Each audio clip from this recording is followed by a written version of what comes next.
Buenos días. Vamos a dar inicio a una sesión más de vectorial. El día de hoy hemos visto varias cosas, no lo hemos visto a detalle. El semestre dura en promedio 3 horas por clase y eso pues esta vez nos han dado solamente 2. Entonces no nos da tiempo de abordarlo en detalle. Sin embargo, estamos cubriendo muchos de los temas del programa, lo importante. Y la última la voy a empezar hoy, es sobre integración. Bueno, no es tan difícil. Es una generalización del cálculo integral, pero a varias variables. Vamos a ver lo más relevante, que son integrales dobles, triples, y si nos da tiempo, pues lo podemos ver en coordenadas cilíndricas y esféricas. Pero bueno, vamos a ello. Recordemos que en cálculo integral elemental o cálculo de una variable, la integral es geométricamente el área bajo la curva. Vamos a hacer un dibujo de esto.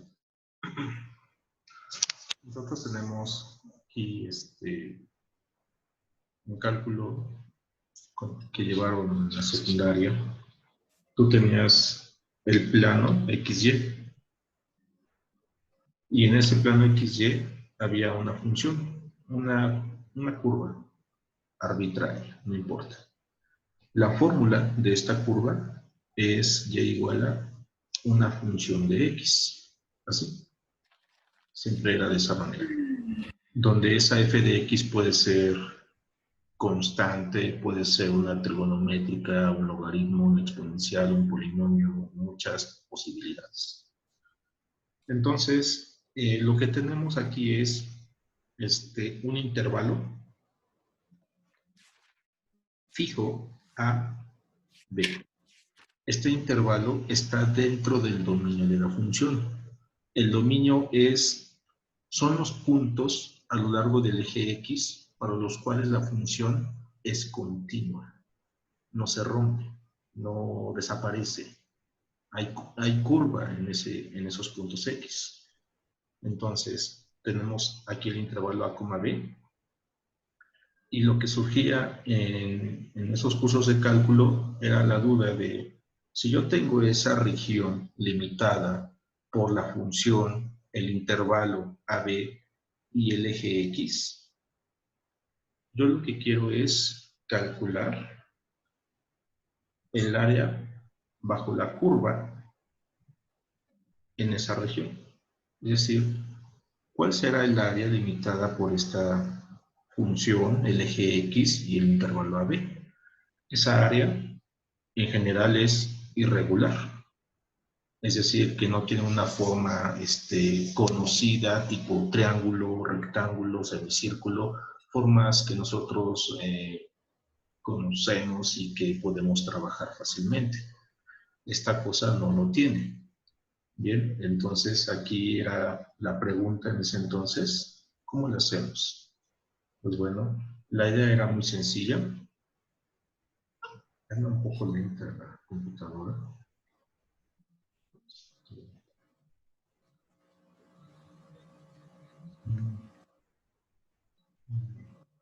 Ya sé, pasan cosas raras.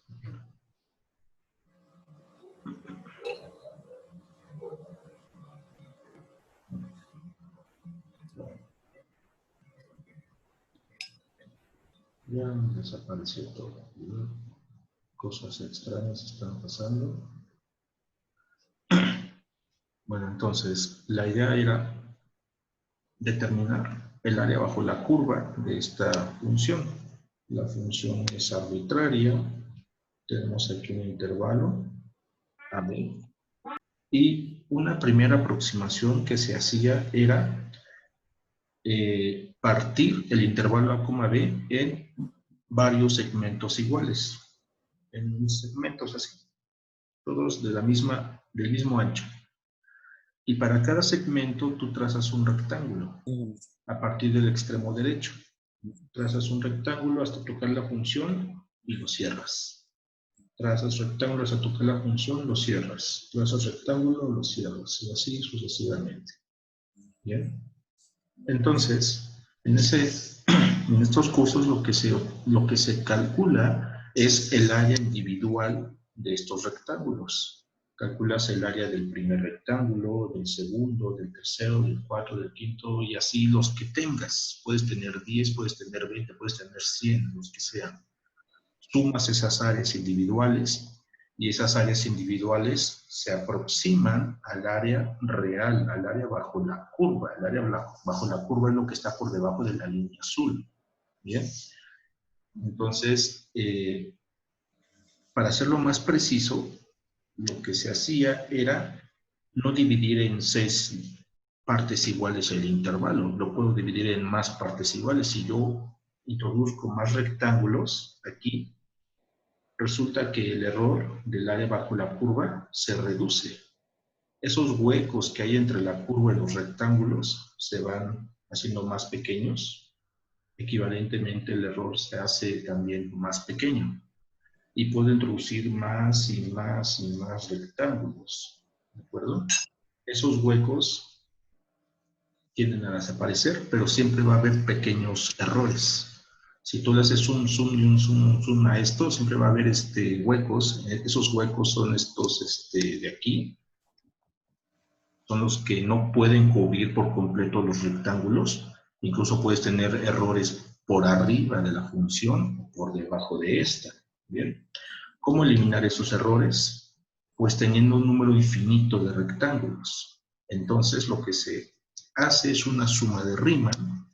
El área bajo la curva será igual a un límite cuando tú tienes infinitos rectángulos. N representa el número de rectángulos, que pueden ser los que tú quieras. ¿De qué estamos sumando? Estamos sumando áreas. El área del rectángulo cuya base es delta X. Delta X es la separación, o bien es la base de cada uno de estos rectángulos, que es muy pequeñito. Este delta X es igual a la longitud del intervalo dividido entre el total de rectángulos, que son n. ¿Bien? Y eso multiplicado por la altura, es base por altura, la de un rectángulo, ¿verdad? La altura viene dada por la función. Así.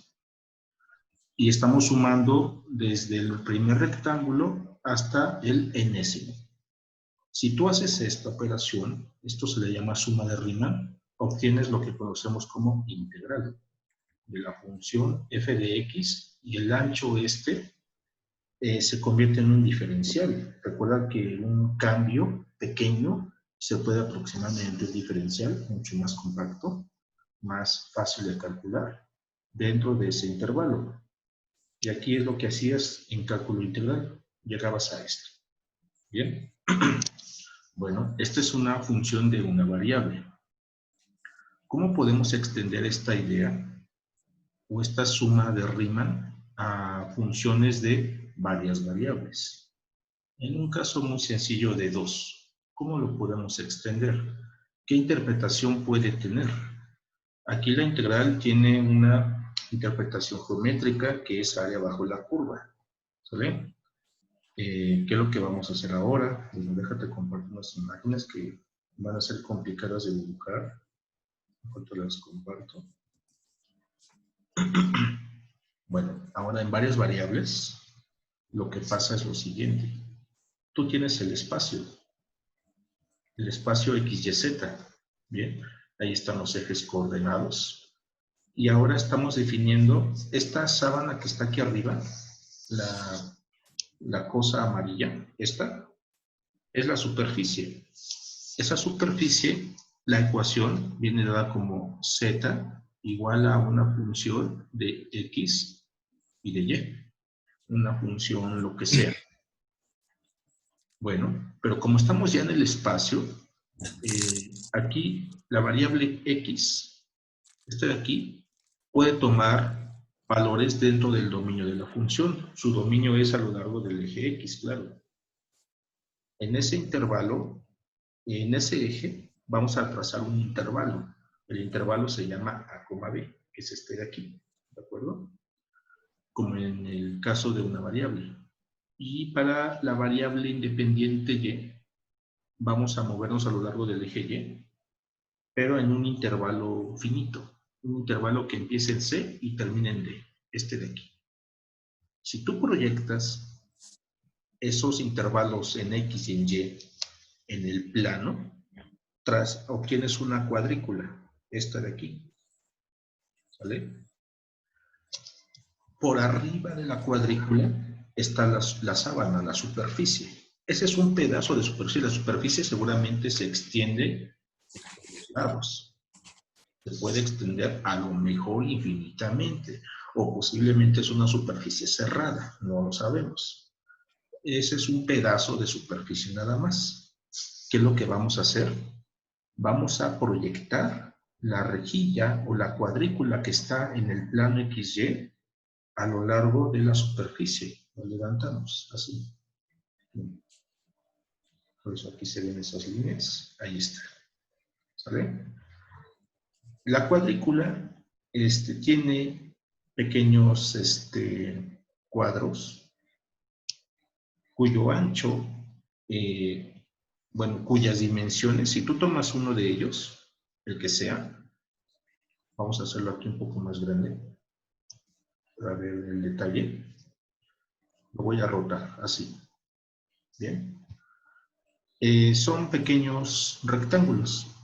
Rectángulos, no tienen que ser cuadrados, son rectángulos, cuyas dimensiones, uno de ellos es delta X y el otro es delta Y.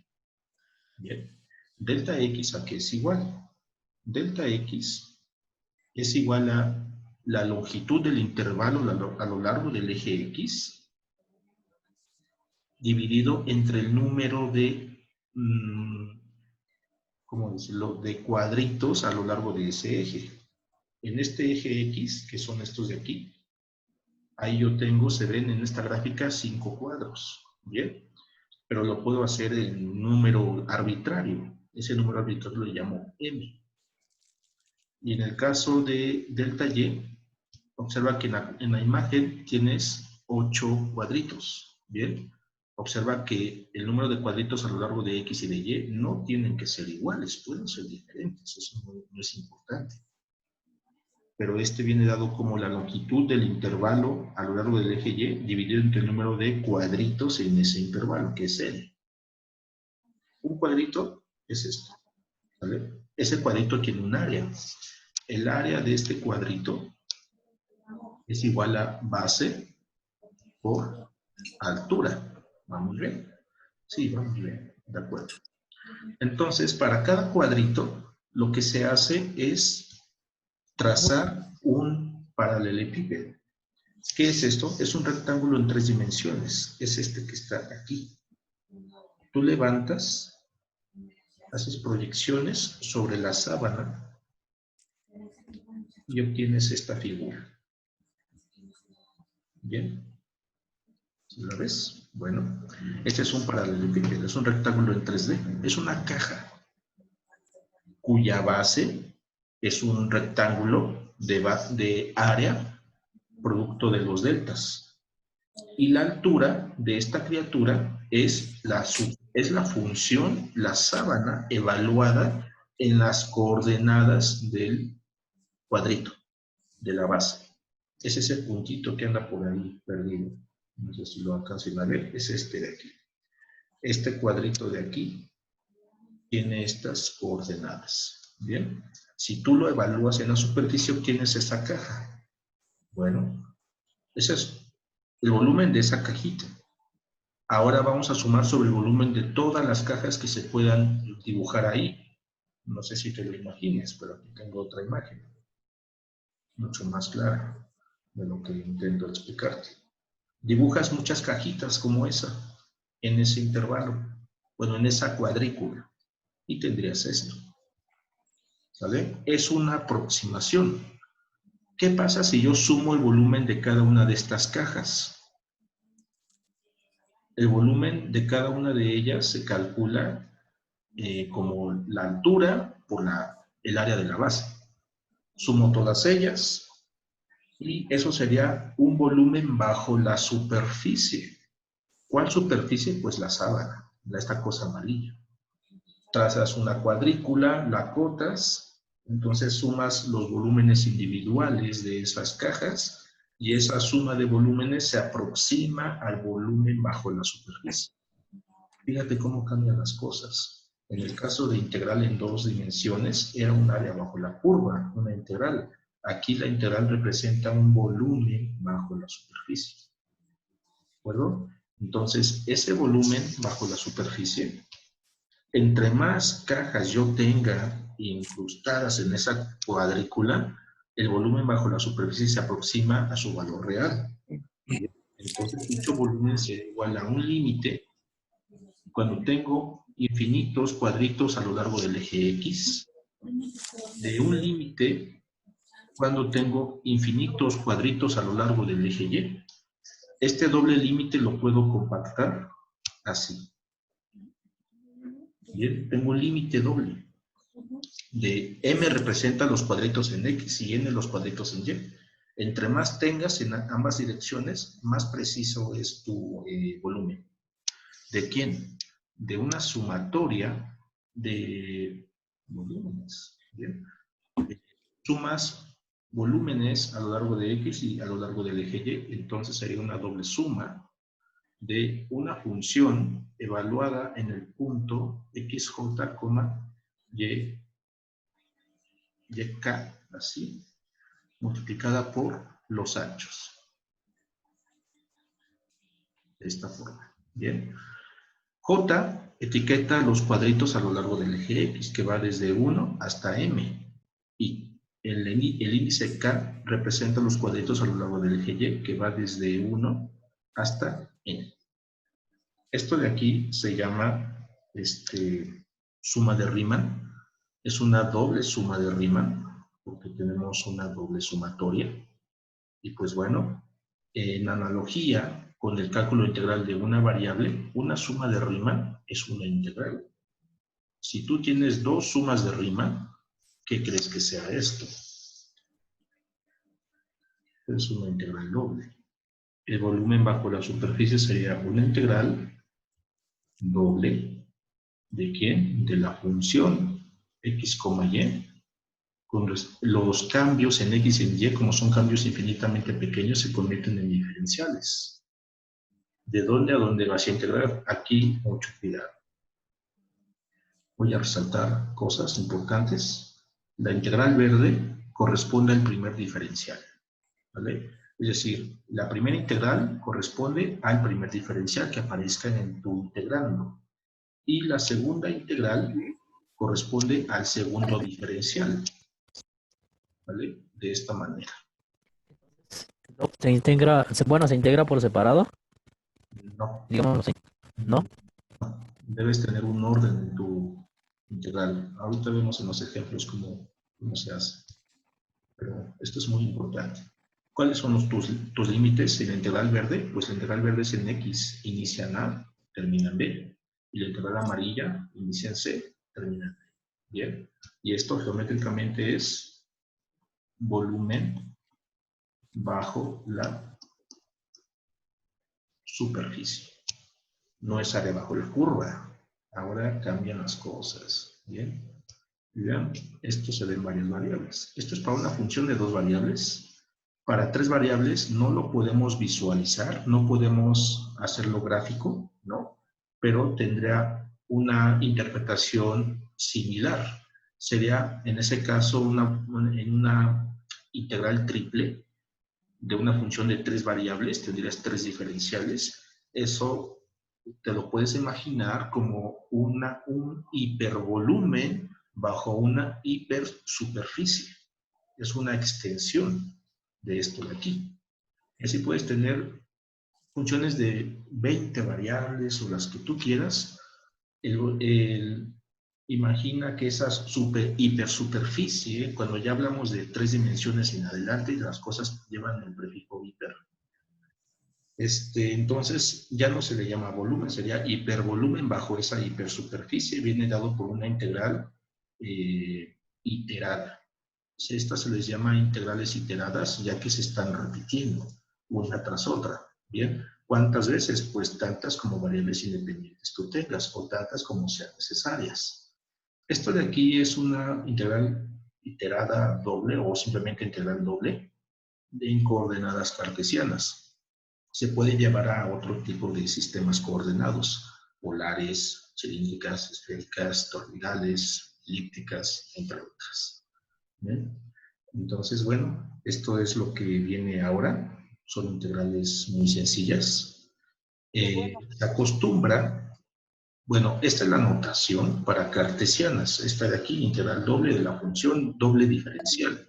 Bien, en general, ese mismo volumen tú lo puedes compactar como una integral doble de la función x, y en esta integral doble corresponde a este producto de diferenciales. Este producto de diferenciales es similar a este producto de cambios, delta x, delta y, y ese delta x, delta y te da un área. Bien, entonces lo que se hace aquí para compactar la notación, es obligatorio, es que para reemplazar el doble diferencial simplemente se pone un diferencial de área.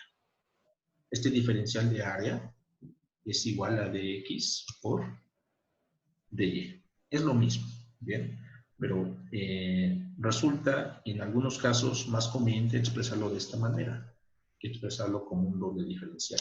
Sin embargo, el doble diferencial es más explícito, ya que te dice qué integral le corresponde a qué diferencial, ¿vale? Vamos a utilizar ya sea una o la otra notación para estas integrales iteradas. Bueno, vamos a resolver un ejercicio sencillo para empezar y ahorita tratamos algo más complejo.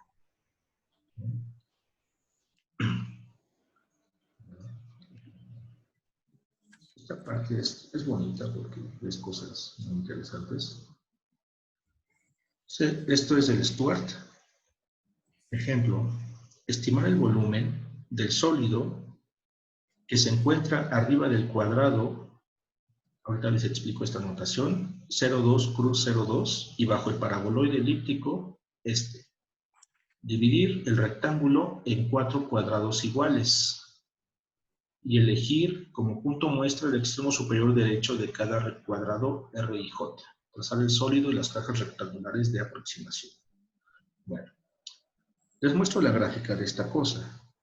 Esta última parte de que dividir la cuadrícula en 4 cuadrados es esto de aquí. Bien. El Stuart aquí ya lo tiene dibujado. La cosa azul fuerte es el paraboloide. Es como una carpa que abre hacia abajo. Esa es la cosa. Y la cuadrícula 0202 es este cuadrado en el eje, en el plano XY. Déjenme explicarles la notación.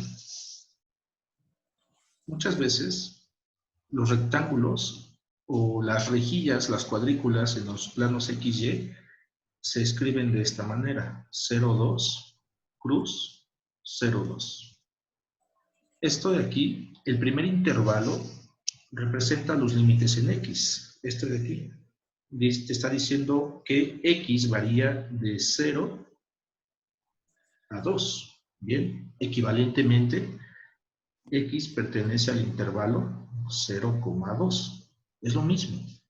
Y el segundo intervalo que muestra en el rectángulo te dice los valores de Y, que va desde 0 también hasta 2. Estos no tienen que ser iguales. Aquí coincide, ¿bien? Pero en general no es así. Equivalentemente 0,2. O bien, A vale 0, B vale 2, C vale 0, D vale 2. Es lo mismo, ¿bien? Una notación más compacta es esto del rectángulo. Se expresa como un producto cartesiano. Esto se le llama producto cartesiano. Bueno, lo que te dice aquí el Stuart como una aproximación es que calcules el volumen individual de estas cajas. El volumen de la caja más pequeña, de esta mediana, de la segunda mediana y de la más alta. ¿Bien? Eso es mucho procedimiento porque debes tú obtener las coordenadas de estos puntos negros que están aquí en la base, si lo ves. Esas coordenadas te representan los extremos derechos de cada caja. Este de aquí, ¿qué coordenadas tiene esto? Pues no lo sé, pero debes calcular su volumen asociado de la caja de atrás, que sería toda esta altura, y de esta caja mediana sería esta de aquí. Bien, es muy fácil aquí obtener las coordenadas de esta última, que es 2,2. Ese 2,2 es para este de aquí. Bien, pero ¿cómo obtienen los demás? Pues es muy fácil también. Por ejemplo, esta, ¿qué coordenadas en X tiene? Tiene coordenada 1 y coordenada en Y, 2. Esta de acá, ¿qué coordenada en X tiene? Sería 2 en X, ¿cuántos en Y? 1. Y esta que está aquí en medio tiene coordenadas 1,1. Bien. Entonces, debes tú calcular la base de cada caja. Con base me refiero a su área. Y esa área multiplicarla por la altura de cada caja. Las alturas de las cajas es simplemente evaluar las coordenadas de estas coordenadas en la fórmula, que es 16 menos x2 menos 2y2. Sumas esos volúmenes y eso sería una aproximación del volumen bajo la superficie. Sin embargo, no es algo exacto. Eso se puede refinar o bien se puede omitir un poco de error. Si en lugar de dividir en 4 rectángulos, divides en más, como esto de aquí. Aquí, por ejemplo, el Stuart ilustra qué pasa si tú divides en 4 rectángulos en X y 4 rectángulos en Y. Tendrías 16 cajas, ¿sí lo ves? Y en ese caso, si calculas el volumen de cada cajita, te va a dar aproximadamente 41,5 unidades cúbicas. Si tú divides en 8 en X, 8 en Y, es decir, 64 cajas, calcular el volumen de cada una de ellas, el volumen se vuelve más preciso y te da este valor, 44,875 unidades cúbicas.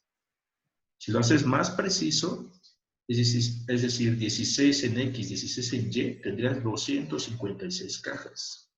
Eso ya es más conveniente utilizar un programa para que calcule estas cosas, porque hacerlo manualmente ya no es práctico. Y en ese caso el volumen es de 46 punto este número. Nosotros no vamos a hacer ninguna de estas aproximaciones, es muy tedioso, es algo muy, no es práctico, no te va a dar el volumen exacto. Entonces, ¿cómo calcular el volumen exacto de esta cosa? Pues simplemente lo que uno debe hacer es calcular una integral doble.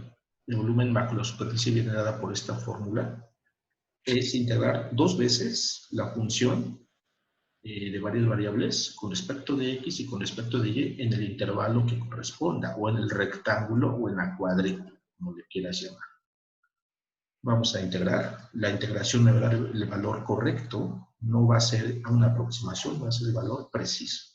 Bien, entonces, aquí el volumen, voy a ponerlo aquí exactamente.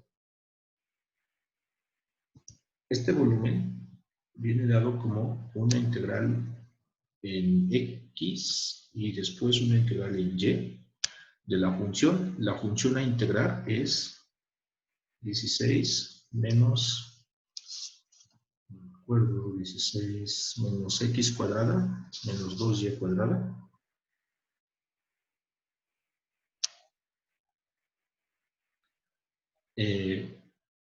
La integral amarilla puede representar con respecto de Y o con respecto de X, como tú quieras. Le voy a llamar X, porque sí.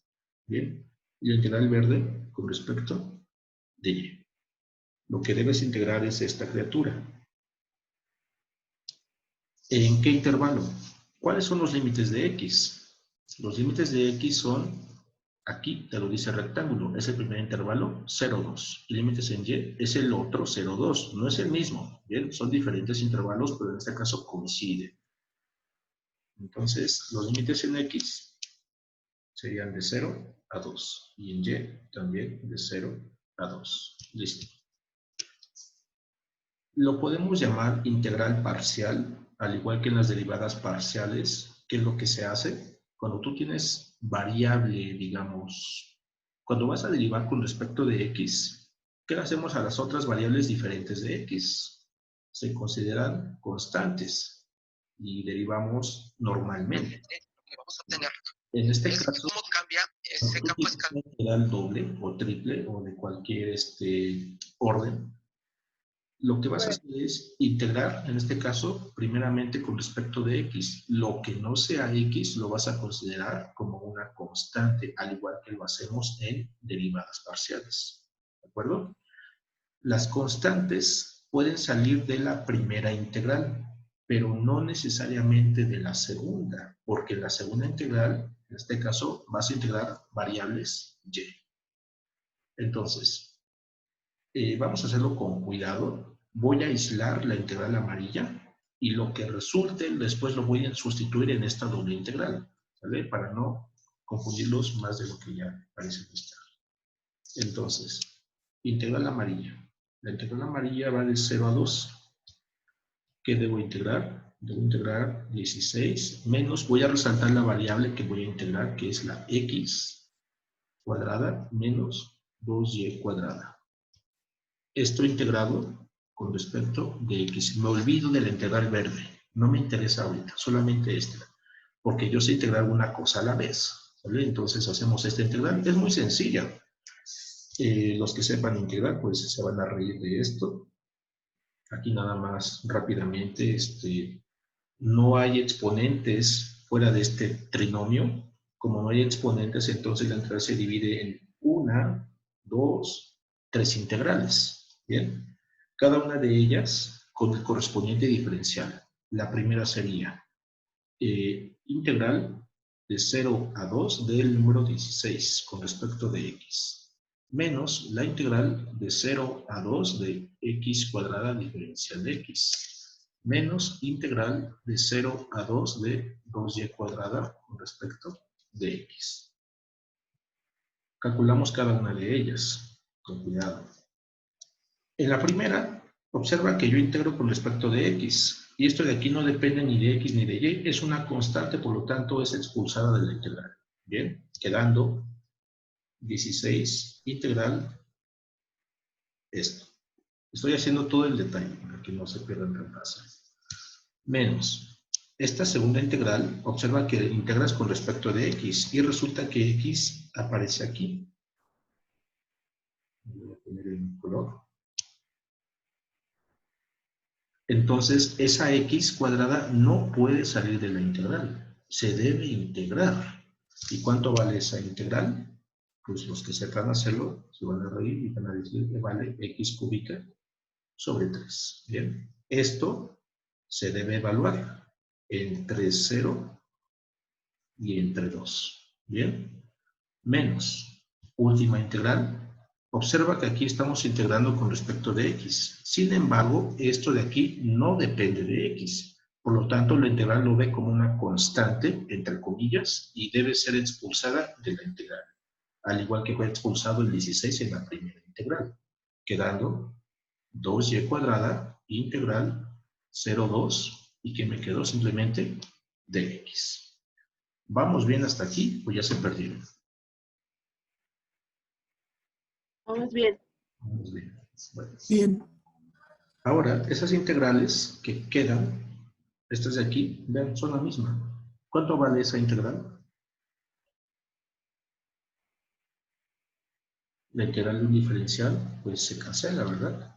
Son operaciones contrarias y simplemente te queda x.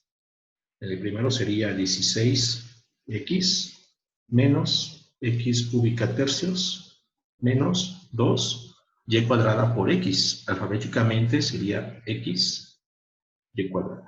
Y toda esta criatura, porque ya integramos todo Todo ello se debe evaluar entre x igual a 0 y x igual a 2.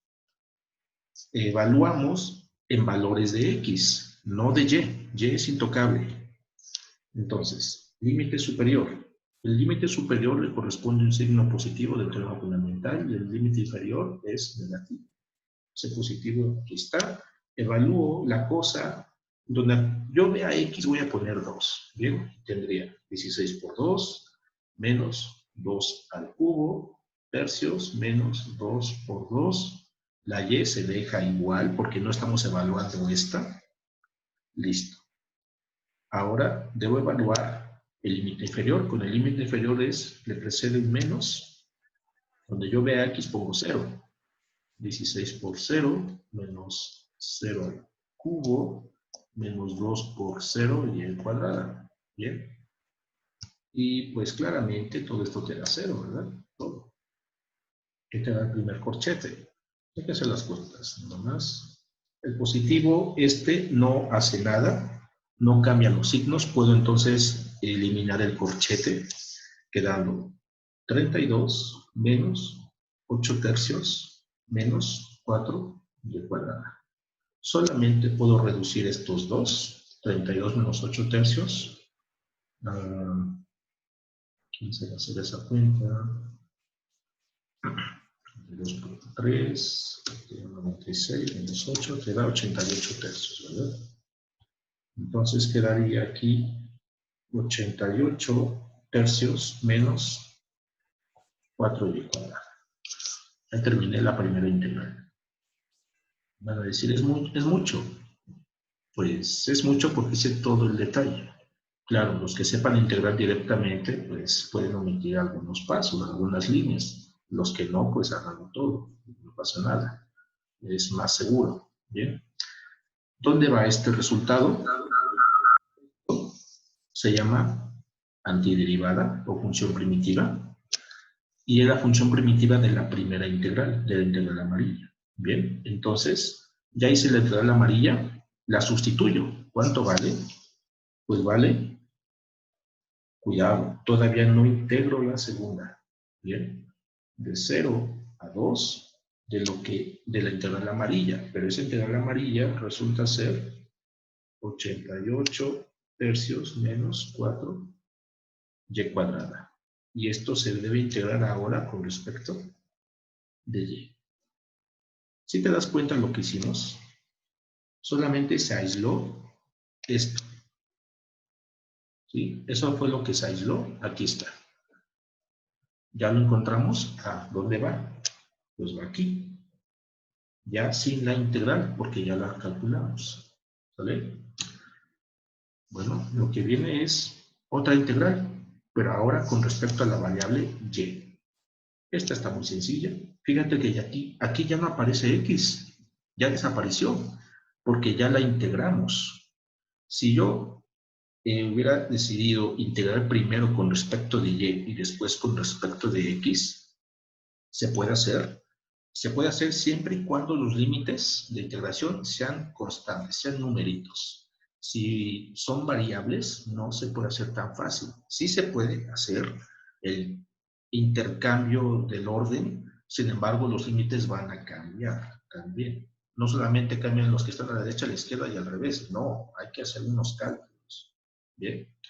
Bueno, ahorita en la siguiente videollamada hacemos esta integral. Está muy sencilla, se van a reír. ¿Anda por ahí el Sánchez? Sí, doctor. Sí, te encargo, Sánchez. No se vayan.